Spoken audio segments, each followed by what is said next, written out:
The Blue Fairy Book by Andrew Lang. Little Red Riding Hood.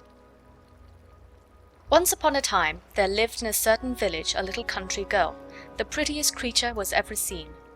Her mother was excessively fond of her, and her grandmother doted on her still more.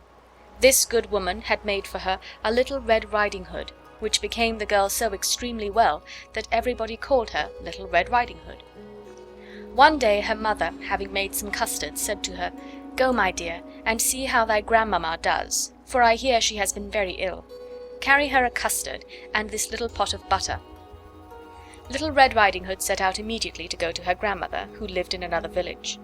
As she was going through the wood, she met with Gaffer Wolf, who had a very great mind to eat her up, but he dared not because of some faggot makers hard by in the forest. He asked her whither she was going.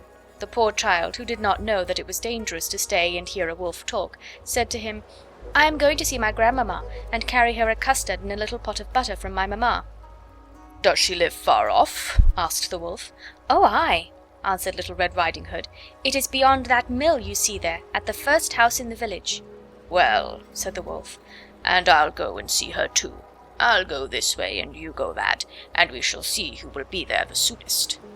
The wolf began to run as fast as he could, taking the nearest way, and the little girl went by that farthest about, diverting herself in gathering nuts, running after butterflies, and making nosegays of such little flowers as she met with. The wolf was not long before he got to the old woman's house. He knocked at the door. Tap, tap. "Who's there?"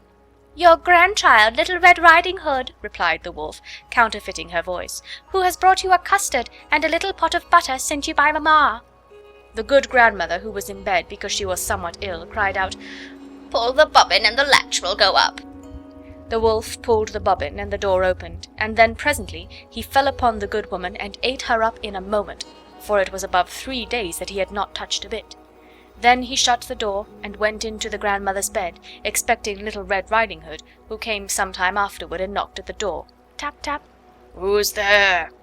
Little Red Riding Hood, hearing the big voice of the wolf, was at first afraid, but believing her grandmother had got a cold and was hoarse, answered, "'Tis your grandchild, Little Red Riding Hood, who has brought you a custard and a little pot of butter mamma sends you."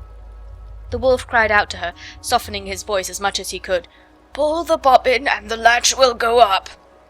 Little Red Riding Hood pulled the bobbin, and the door opened. The wolf, seeing her come in, said to her, hiding himself under the bedclothes, "Put the custard and the little pot of butter upon the stool, and come and lie down with me."